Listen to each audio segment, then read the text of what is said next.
حمد و صلات کے بعد آج کی یہ نشست اصلاح انسانیت کانفرنس کے نام سے انعقاد پذیر ہے۔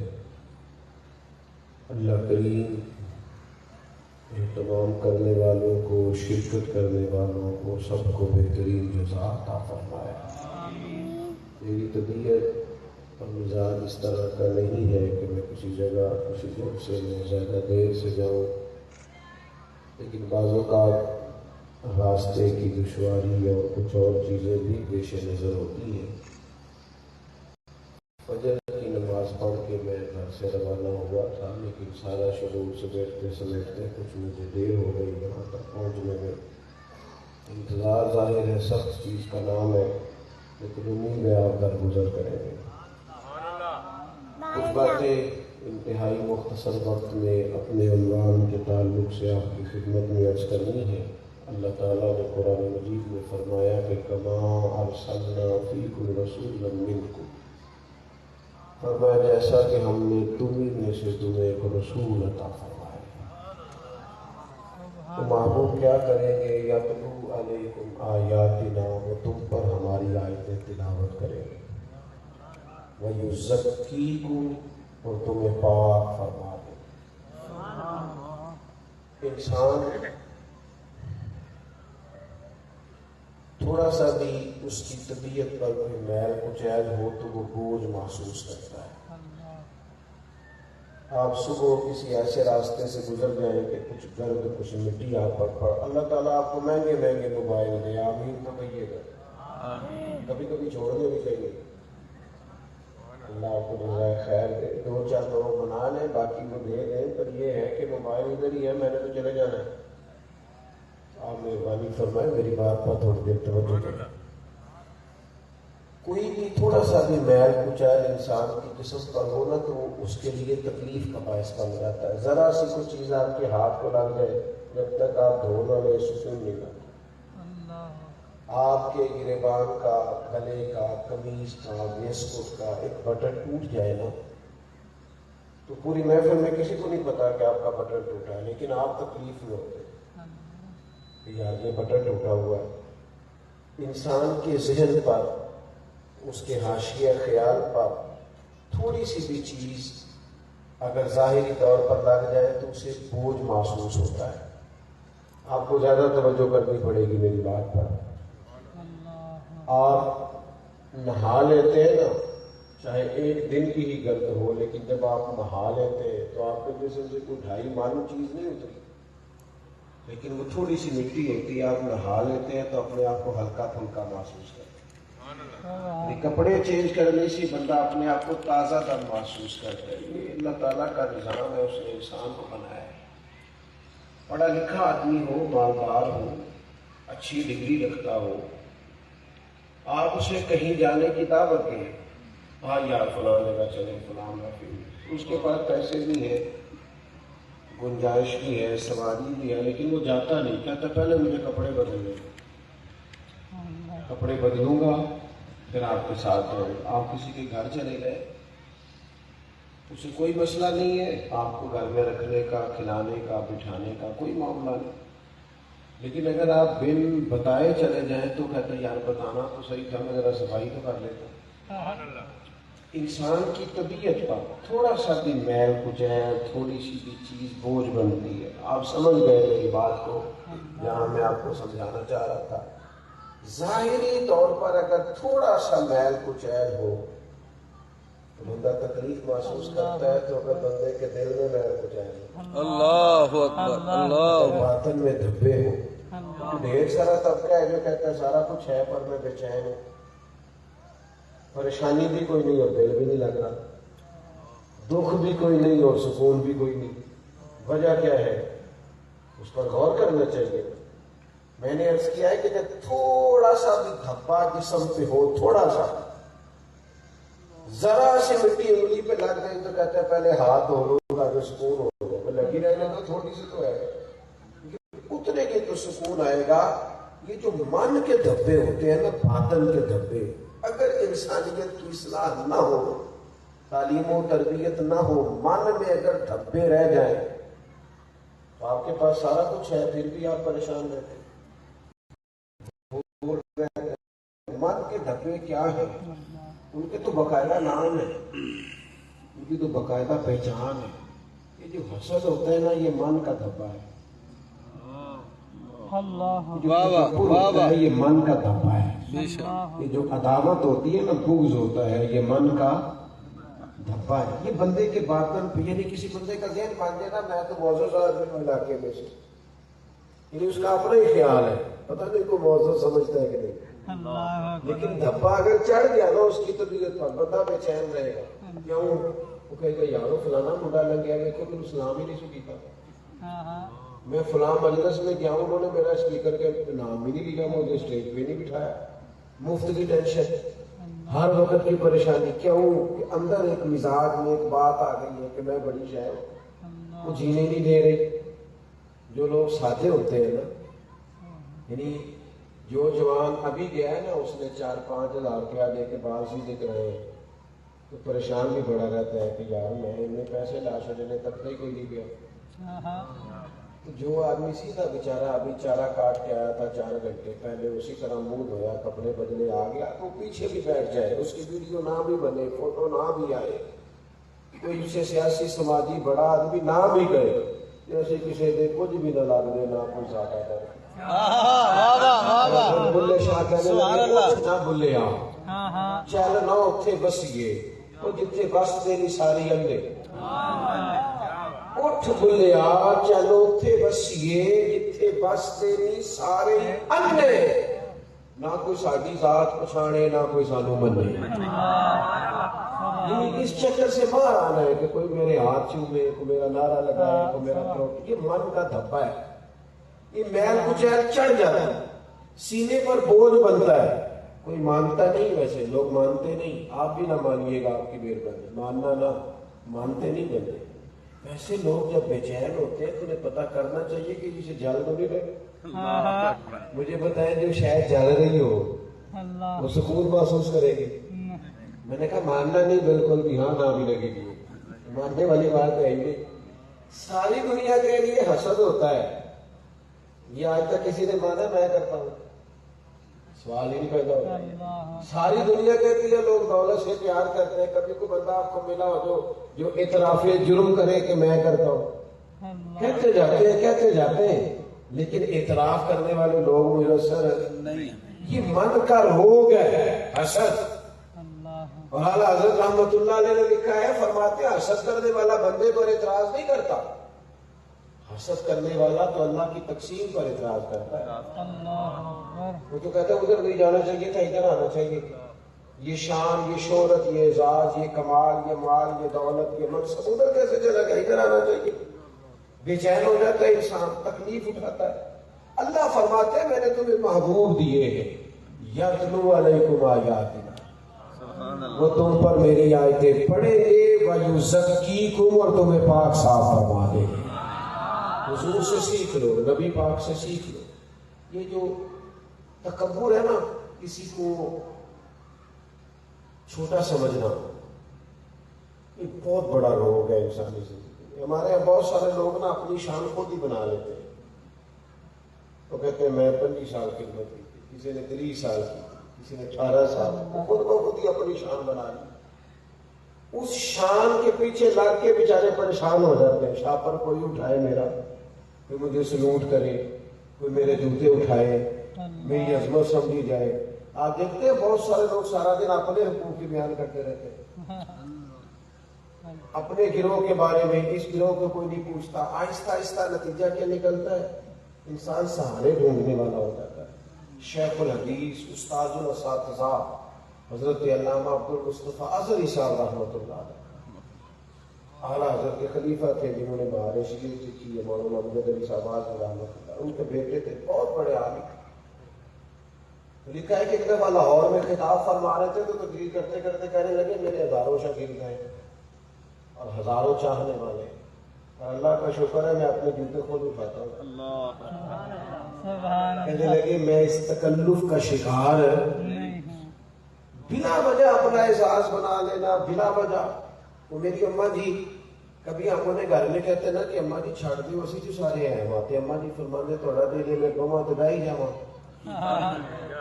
فرمان لگے میں اپنے کام آپ کر سکتی ہے میں نے کرن دو.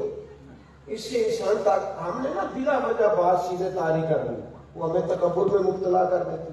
اور نبی پاک علیہ السلام نے فرمایا جس کے دل میں رائی کے دانے کے برابر تکبر ہوا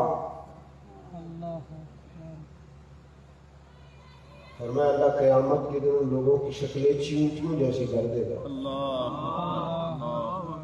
رائی کے دانے کے برابر بھی تکبر ہوا تو جنت میں نہیں جائے گا. اور عاجزی جو عاجزی ہوتی ہے نا اس کی شکل نہیں ہوتی, تکبر کی بھی شکل نہیں ہوتی. بہت سارے دھوکے ملنے والے بھی عاجز نہیں ہوتے, وہ تو کام کرا رہے ہوں گے. ہاں بہت سارے بڑا میٹھا بولنے والے بھی عاجز ہیں, وہ تو اپنا مطلب پورا کر رہے ہوتے. عاجزی تو دل کا سودا ہے. تو اپنے دل سے پوچھ کہ تو رب کے بندوں کو حقیر سمجھتا ہے یا اللہ کے بندوں کو عزت دیتا ہے. یہ تو دل کا معاملہ ہے, دل سے پوچھنے والی بات. یہ تو بندے کا اللہ رسول سے راز ہے, انکساری عاجزی عجز. نبی پاک علیہ السلام سے ملک شام کا رہنے والا یا مصر کا رہنے والا ایک غریب آدمی ملنے آیا اپنے امیر کا کوئی پیغام لے کر. اصل تو بخاری میں موجود ہے اس حدیث کی, لیکن قاضی ایاز علیہ رحمہ نے بھی شفا شریف میں بھی تفصیل لکھا ہے. عرب کے لوگ جو تھے نا بڑا تکبر رکھتے تھے. وہ اپنے غلاموں کو ہر وقت تکلیف دیتے, دبا کے رکھتے, تنگ کرتے, بلا وجہ بھی کرتے. تو لوگ سہ میں رہتے, ڈرے رہتے. حالانکہ حالات کے سہ میں ہوئے لوگوں کو بتا دو حالات بدل جاتے ہیں, کوئی ایک جیسے نہیں رہتے. ڈری ڈری سہمی تھکی باتیں نہیں کرنی چاہیے. تو وہ شخص حضور سے ملنے آیا تو جب اس نے دیکھا نا نبی پاک علیہ السلام کے صحابہ بھی بہت احترام کر رہے ہیں, ہاتھ باندھے, وہ کانپنے لگ گیا. حضور نے فرمایا ڈرتے کیوں ہو؟ کہنے لگا میں مدینے کی حکومت کے سربراہ کے پاس آیا ہوں, ڈر لگتا ہے کوئی ایسی بات نہ ہو جائے آپ ناراض ہو جائے. کیونکہ وہ ڈرے ہوئے لوگ تھے نا, ڈرے ہوئے تھے. آج اگر کسی کی ضرورت نہیں نا وزیر سے بات کرنے کی تو پیر سے کرنے کی کوئی نہیں, اس لیے کہ انہوں نے بھی ڈرایا تو انہوں نے بھی ڈرایا ہے. ان کا بھی پروٹوکول ہے تو ان کا بھی. یہ دوسروں کو کہہ رہے ہیں فقیر ہو جاؤ فقیر ہو جاؤ, خود امیر ہوتے جاتے ہیں. میرے عزیز نبی پاک علیہ الصلوۃ والسلام کی بارگاہ میں وہ شخص ڈر رہا ہے, کانپ رہا ہے. حضور نے فرمایا کیوں ڈرتے ہو؟ کہنے لگا کہ ڈر لگتا ہے. آپ امیر ہیں کہیں ناراض نہ ہو جائیں, آپ امیر وقت ہیں. بات کیا تھی, چلی کہاں گئی, اس نے کیا کہا تھا, پہنچ کہاں گئی. حضور تو رونے لگے. اور پھر میرے قریب تسلی دیتے ہوئے فرمانے لگے تو کسی بادشاہ کے پاس نہیں آیا, تو اس بیٹے کے پاس آیا ہے جس کی ماں گوشت کے خشک ٹکڑے کھا کے بھی گزارا کر لیتی. غریب ماں کے بیٹے کے پاس آیا. لوگوں کو تکلف میں مبتلا نہ کیا جائے. ہمارا پروٹوکول, ہماری شان. وہ کبھی دماد صاحب گھر میں آ جائے نا تو بیچارہ سسر دعائیں مانگتا پھرتا ہے کہ اللہ کرے صحیح صحیح چلا جائے. اور اس نے بھی جتنی عزت کرانی ہے سارے سسرال والوں سے کرانی. فخر کے ساتھ بتاتے ہیں میں نہیں جاتا جی گھر میں دروازے میں بچے اتار کے آ جاتا ہوں. یہ کمال کی بات ہے. کسی کی بیٹی کی وجہ سے اسے تکلیف دینا یہ کوئی چودھری ہونے کی علامت, یہ کوئی احساس ہے کہ تم نے کمال کیا ہے, کوئی بڑی بات ہے. بڑی بات تو یہ ہے کہ انسان کسی کے ہاں بھی مہمان جائے تو وہ بندہ پریشان نہ ہو, وہ تکلیف محسوس نہ کرے, اسے کوئی پروٹوکول نہ دینا پڑے, وہ کسی اذیت کا شکار نہ ہو. بدر کی جنگ کے لیے جب نبی پاک علیہ السلام تشریف لے گئے تو آپ نے سن رکھا ہے کہ اس وقت حالات یہ تھے کہ 3 لوگوں کے لیے ایک سواری تھی. تو ایک سواری پہ حضرت مولا علی شیر خدا تھے, نبی پاک علیہ السلام تھے, اور سال غالباً حضرت ابو لبابہ تھے. اب چونکہ 3 آدمی سواری میں بیٹھے تو سواری کو تکلیف ہوتی ہے, اور میں اس دین کے ماننے والا ہوں, آپ اس دین کے ماننے والے ہیں جو جانوروں کی تکلیف کا بھی احساس کرتا ہے. جانور کو زیادہ تکلیف نہ ہو, اس کا بھی دین احساس کرتا ہے. تو کریم محبوب علیہ السلام نے فرمایا بھائی 2 بندے بیٹھ جائیں سواری پہ, ایک پیدل چلے.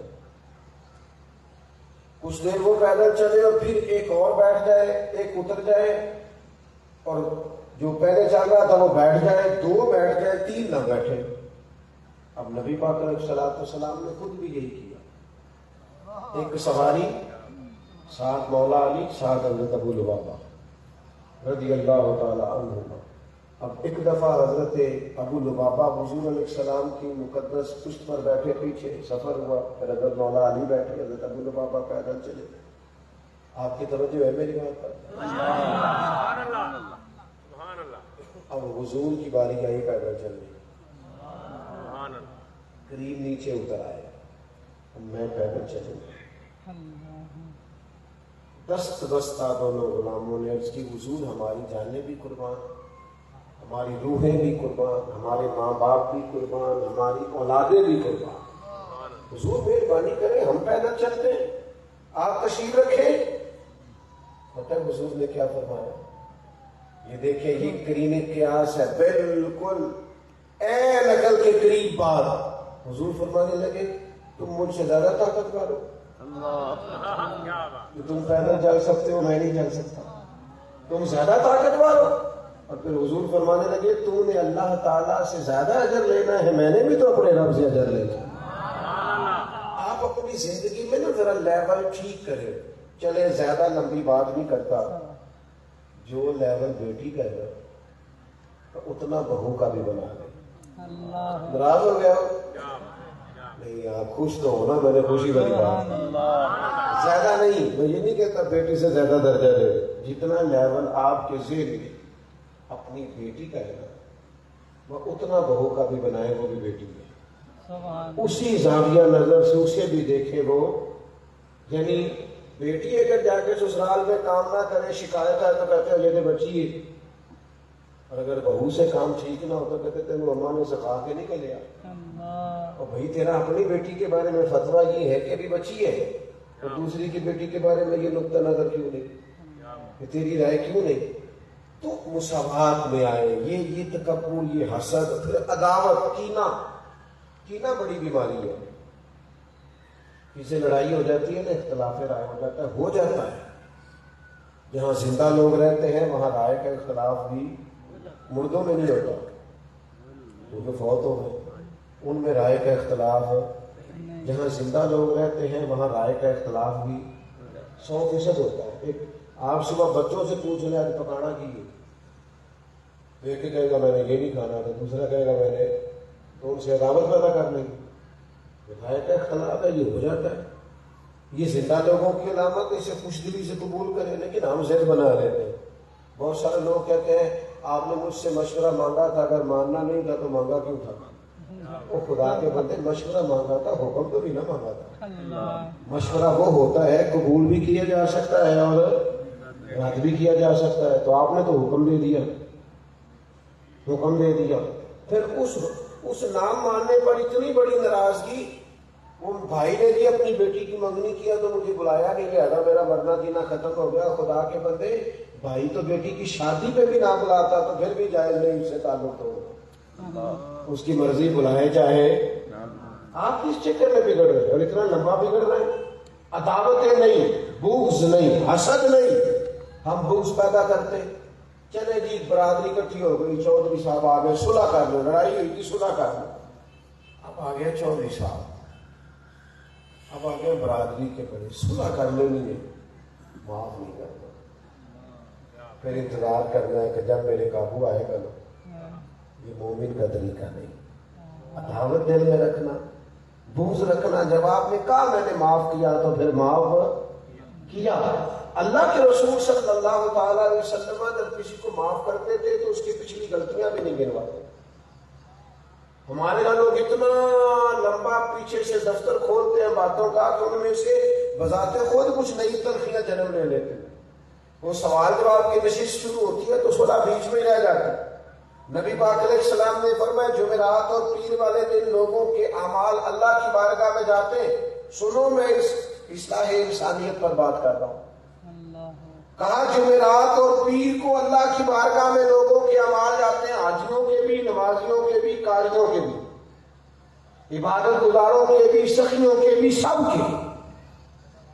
حضور فرماتے ہیں اللہ تعالیٰ سب کے اعمال کو قبول فرماتا ہے. جن دو بھائیوں کے درمیان عداوت ہوتی ہے نا، اللہ فرماتے ہیں فرشتوں ان کو رہنے دو، پہلے صلح کر لیں پھر ان کے اعمال قبول کریں. تو تیرے جو اندر کا عداوت ہے یہ تو تیری عبادات میں رکاوٹ بن گیا ہے، لیکن ہم معافی دینے کو تیار نہیں. چھوٹی سی بات ہوتی ہے، چھوٹی سی، اسے بھول جائے، ختم ہو گئی بات. کسی نے کار بھی لی تو پھر کیا ہے، ہو جاتی ہیں باتیں. تھوڑا کشادگی پیدا کرے. نبی پاک علیہ السلام نے فرمایا، ترمذی میں حدیث ہے، میری خواہش ہے آپ یہ حدیث یاد رکھیں. حضور نے فرمایا حضرت انس بن مالک سے، فرمایا اے انس، اے میرے بیٹے، صبح اس حال میں کرنا کہ تمہارے دل میں کسی کا بغض نہ ہو. اور اگلے لفظ بڑے حسین ہیں. حضور فرمانے لگے یہ میری سنت ہے، یہ میری سنت ہے. سویرے اٹھتے ہی دل کو دیکھنا، غور کرنا اور دیکھنا تمہارے دل میں کسی کا بغض. حضور فرماتے ہیں یہ میری سنت ہے. قوم نے سمجھا ہے صرف مسواک سے دانت صاف کرنا ہی سنت ہے. او بھائی دل صاف رکھنا بھی سنت ہے. صرف میٹھا کھانا ہی سنت نہیں، فاقہ کرنا بھی سنت ہے. عزیز دوستو، صرف چیزوں کو میں دوستوں سے کہا کرتا ہوں کہ پگڑی داڑھی الحمدللہ میں نے بھی شروع سے رکھی ہے. مجھے تو خاتمے کبھی کرانا پڑا، پہلے دن ہی نہیں کٹوائی، ضرورت ہی پیش نہیں آئی. لیکن اس کے باوجود اس بات کو یاد رکھنا کہ حضور کی جو پہلا طریقہ، پہلی ادا دنیا میں مشہور ہوئی تھی وہ صادق اور امین ہونا ہے. پہلی جس بات سے تعارف لوگوں کو ہوا تھا نبی پاک کا وہ یہ تھا کہ سچ بولتے اور دیانتدار ہے. تو سچ نہ بولے، ڈھونڈ پھرے پورا ملک اور صادق اور امین کینڈیڈیٹ ہی نہ ملے، اور آئین میں جھوٹ کی سزا ہی کوئی نہ ہو. اور مذاق کا حال یہ ہے، ملک کے ساتھ مذاق کا حال یہ کہ ایک بندہ ایک جماعت میں ہوتا ہے اس کی تعریفیں کر رہا ہوتا ہے، پھر اگلی جماعت میں آ جاتا ہے اس کی کرتا ہے، پھر تیسری میں آ جاتا ہے اس کی کرتا ہے. اور حال یہ ہے کہ قوم کہتی ہے نہیں ادھر بھی ٹھیک تھا، ادھر بھی ٹھیک تھا، وہاں بھی ٹھیک ہے، یہاں بھی ٹھیک. اتنا خوفناک منظر کے اخلاقیات کا کوئی دائرہ ہی نہ ہو، انسان کو پتہ ہی نہ ہو. میرے عزیز یاد رکھیے. اور پھر میں بہت پرانا کہنے والا ہوں، میں کہا کرتا ہوں کہ ہمارے یہاں نا وہی لوگ ہیں، کبھی اس جماعت میں چلے جاتے ہیں، کبھی اس جماعت میں. وہ پچھلی جماعت میں جب ہوتے ہیں تو حالات اور ہوتے ہیں، نہیں میں آگے کہتے ہیں میں انقلاب لاؤں گا. تو میں کہتا ہوں نمبر پلیٹیں بدلنے سے انقلاب نہیں آتا، اس کے لیے انجن بدلنا پڑتا ہے. نمبر پلیٹوں سے انقلاب لا رہے ہیں، وہی چہرے، وہی رنگ، وہی انداز، کیسے انقلاب آ؟ انقلاب تب آتا ہے جب انسان کا دل صاف ہوتا ہے، وہ اللہ کی رضا کے لیے خدمت کا جذبہ پیدا کرتا ہے، پھر اس کی مدد ہوتی ہے. زیادہ لمبی بات نہیں کرنی. اپنے باطن کی صفائی پر بوجھ رہ جائے گا، بے چین رہو گے. دل ہو نا صاف، بندہ صبح نرم دل ہو، کسی بندے سے کوئی شکوہ نہیں، کوئی اعتراض نہیں، کوئی پریشانی نہیں. کوئی کہہ بھی جائے تو ساڈی بھی شان ہی نہیں. پھر کیا ہے، جتن ہر کوئی کھیلے، کدے ہارن بھی کھیل کے وہ جتن دا مل کوڈی پہ ہارن دا مل ہیرا. ہم تو نبی پاک علیہ السلام نے تو یہاں تک فرمایا اپنی بیوی سے بغض نہ رکھنا، اپنی بیوی سے. حضور فرمانے لگے اگر تمہیں اس کی کوئی ایک بات ناپسند ہے تو اس بات پر غور کر لینا جو تمہیں پسند ہے. یعنی بیوی کی ایک آدھ عادت کی وجہ سے یہ حدیث بتاتی ہے کہ بعض بندے بیوی کا بھی بغض پیدا کر لیتے ہیں، مقابلے پہ کھڑے ہو جاتے ہیں. بچے بیچارے فیصلہ کرا رہے ہوتے ہیں کہ ابا ٹھیک ہے کہ اماں ٹھیک ہے، اس لیے کہ ہر وقت کی لڑائی ہر وقت. ویسے میرا ایک فتویٰ بھی ہے اس مسئلے میں، آپ ویسے اختلاف کر سکتے ہیں، میں نے کئی جگہ میں بیان کیا، اجازت دیتا ہوں دوستوں کو کہ اختلاف. میرا فتویٰ یہ ہے کہ میاں بیوی کی جھگڑے میں زیادہ غلطی میاں صاحب کی ہوتی ہے. ہو گئے انہوں نے ناراض اینا تے نانا کورو میں تو چلنا بس. میاں بیوی کے جھگڑے میں زیادہ غلطی کس کی ہوتی ہے؟ میں نہیں دستا کسی کو، تسی بھی نہ دسے آج، لیکن زیادہ کس کی ہوتی ہے؟ آپ اختلاف کر لیں، میں نے تو کہا اس سے اختلاف کیا جا سکتا ہے، لیکن دلیل دوں تو شاید آپ مان جائیں. عورت بیچاری کی عقل تھوڑی ہوتی ہے، مرد کی تو پوری ہے. تو مسئلہ حل کس نے کرنا تھا؟ پوری عقل والے. تو یہ پوری عقل والا تو کہتا ہے کہ میں جناب سب ٹھیک نہیں کر دینا ہوئی، ضرورت کیسے کی؟ او بھائی تیری عقل پوری ہے، گھر کے ماحول کو تو نے ٹھیک رکھنا ہے. بچے تباہ ہو جاتے ہیں میاں بیوی کی لڑائی میں. میں کھانا کھا رہا تھا گھر میں، مجھے گھر والے کہنے لگے کہ مدرسے کا ایک بچہ روتا ہوا ہے. پریشان ہو گیا, کسی گھر سامنے تو نہیں مارا, یہ کیا ہو؟ میں نے کہا میں کھانا کھا کے پوچھتا ہوں. تو کہنے لگی وہ زیادہ پریشان ہے, تو کہاں پر ہے؟ میں نے کہا بلاؤ. میں نے کہا پتہ کیا ہوا؟ کہنے لگا سر میں کل فون کیتا سی, میرے ابو پھر میری امی نہ پہ لڑتے. میں نے کہا بیٹے ہو جاتی ہے لڑائیاں تو اتنا؟ اس نے کہا نہیں, بڑی سخت لڑائی ہو, ہم پھر کانپتے ہیں, ہم چار پانچوں کے نیچے چھوٹتے ہیں. میری بڑی بہن مریض ہو گئی ہے. کون کر رہا ہے یہ؟ کون تکلیف دے رہا ہے یہ بچوں کو؟ ابا کہتا ہے میرے ہاتھ میں ہی نہیں, سوال ہی نہیں پیدا ہوتا. مما کہتی ہے میں کیسے ہارتا ہوں؟ رشتے ہار جاتے ہیں, طلاقیں ہو جاتی ہیں, بچے ماں باپ کے ہوتے ہوئے یتیموں جیسی زندگی گزارتے ہیں. لیکن ہم ہارنے کو تیار ہو, چل ہار جا یار, اپنوں کے لیے ہار جا, اپنی اولاد کی خاطر ہار جا, کچھ تھوڑا سا وقت گزار. لیکن وہ مزاج نہیں ہے. بہرحال نبی پاک علیہ السلام کی بارگاہ میں حضرت ابو ہریرہ رضی اللہ تعالیٰ عنہ فرماتے ہیں حضرت عبداللہ بن عمر بیٹھے تھے اور بھی کچھ لوگ بیٹھے تھے, تو دروازے پہ دستک ہوئی کہ مسند امام احمد بن حنبل میں موجود. حضور نے فرمایا دروازہ کھولو, جو بندہ دروازے پہ آیا وہ جنتی ہے. یہ دیکھیں اللہ نے میرے محبوب کو کیسا علم عطا فرمایا, وہ جنتی ہے. حضرت عبداللہ ابن عمر کہتے ہیں دروازہ کھولا, بندہ بڑا سادہ سا تازہ وضو کیا, اس نے پانی کے قطرے ابھی ٹپک رہے ہیں, جوتے لپیٹ کے بغل میں ڈالے, حضور کی بارگاہ میں آئے, جوتے رکھے, حاضر ہوئے, جو عرض کرنی تھی وہ کی, چلے گئے. فرماتے ہم بڑا رش کرنے لگے, یار کمال ہو گیا جسے حضور جنتی کہہ دیں, گارنٹیاں ہو گئی. فرماتے اگلے دن وہی ٹائم تھا, اسی وقت ہم حضور کی بارگاہ میں بیٹھے تھے, پھر دروازے پہ دستک ہوئی. تو بابو نے فرمایا دروازہ کھولو, جو دروازے پہ آیا جنتی ہے. فرماتے ہیں اتفاق کی بات یہ, ہم نے دروازہ کھولا تو بندہ وہی تھا جو کل آیا تھا. اور حیران ہو گئے, حضور تو ایک بار کہہ دے کمال ہو گئی, یہاں تو 2 بار کہہ دیا. فرماتے اللہ کی قدرت, حسن اتفاق, کرم والائے کرم. تیسرا دن وہی ٹائم وہی جگہ ہم بیٹھے تھے, پھر دستک ہوئی. فرمایا دروازہ کھولو, بندہ جنتی ہے. فرماتے مزہ آ گیا, دروازہ کھولا تو بندہ وہی تھا جو پہلے 2 دن آیا. اب تو فرماتے حد نہ رہی ہماری. حضرت عبداللہ ابن عمر کہتے ہیں وہ گھر جا رہا تھا, میں پیچھے ہو گیا. میں نے کہا یار وہ 2-3 دن مجھے مہمان رکھ لو گے؟ کہتے ہیں وہ کہنے لگے میں کوئی امیر آدمی نہیں, روکی سوکھی جو ہوگی پیش کر دوں گا. میں نے کہا میں رہوں گا. فرماتے میں 3 دن اور 3 راتیں اس کے پاس تھا. میں دیکھنا چاہتا تھا وہ کیا ایسا عمل کرتا ہے کہ 3 دفعہ حضور نے جنتی کا. لیکن آپ فرماتے ہیں کہ وہ تو عشاء پڑھ کے سو جاتا, فجر تک سو جا رہا تھا, اٹھ کے فجر پڑھتا, اور میں تو تہجد بھی پڑھتا تھا, اور صدقات و خیرات بھی میں اس سے زیادہ دیتا تھا. سمجھ نہیں آئی کہ کیا ایسی خاص بات. تیسرے دن میں جانے لگا تو وہ مجھے کہنے لگے کہ آپ آئے بھی اور جا بھی رہے ہیں. تو میں نے کہا یار سادی سی بات ہے, میں تو دیکھنا چاہتا تھا تو کیا عمل کرتا ہے, لیکن میں نے تو کوئی بڑا عمل کرتے نہیں دیکھا. تو کہتے ہیں وہ مجھ سے کہنے لگے عمل تو وہی ہے جو آپ نے دیکھ لی. ہاں ایک بات ہے, میں نے جب بھی اپنا دل دیکھا ہے نہ حسد ہے, نہ بغض ہے, نہ تکبر ہے, نہ کینہ ہے. دل دریا تے سمندروں ڈونگے, کون دلا دیا جانے, تے 14 تپک میرے دلے دے اندر, میں تمبو وانگو تانے.